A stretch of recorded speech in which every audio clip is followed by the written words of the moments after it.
Mula sa bulwagang pambalitaan, himpilan ng katotohanan at serbisyo ng bayan, Kalamba Express, boses para sa bayan. Ako si Bini Aya. Ayon sa Barangay Camp 10 ng Sampirohan, maayos naman daw ang lagay ng barangay, ngunit hindi rin maiiwasan na may mga bahaing parte sa barangay. Minsan ay nagkakaroon din ng mga alitan sa tulay, ngunit nasolusyonan na naman. Masangsang na baha ay isang malaking suliranin sa Barangay Sampirohan. Ang mga residente ay naghihirap sa mga bahaing parte ng barangay.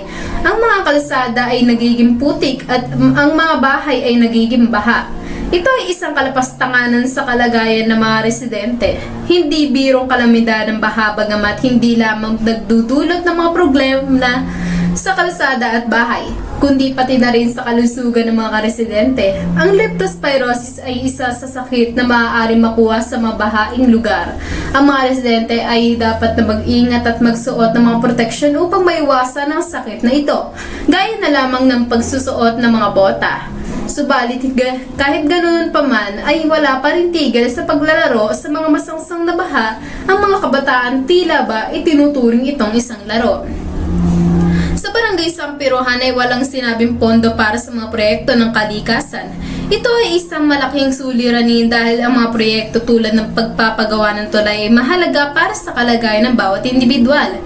Marapat lamang na mga opisyal ng barangay ay maghanap ng mga paraan upang makahanap ng pondo para sa mga proyekto ng kalikasan. Kung sisiyasatin ng ang kapitan ng Barangay Sampirohan ay walang kasiguraduhan sa mga plano ng barangay. Ito ay isang malaking suliranin dahil ang bawat individual sa atin, maging ako, ay naghihintay sa mga solusyon sa mga problema ng barangay. Ang mga opisyal ng barangay ay dapat na magkaroon ng katiyakan at magbigay ng mga solusyon sa mga problema kinakaharap sa mga naturang barangay.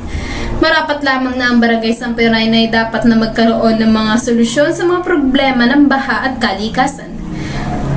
Ang mga opisyal ng barangay ay dapat na maghanap ng mga paraan upang makahanap ng pondo para sa mga proyektong isasagawa hindi lamang sa iisang barangay, maging sa lahat. Ang mga residente ay dapat na mag-ingat at magsuot ng mga proteksyon upang maiwasan ang sakit na leptospirosis.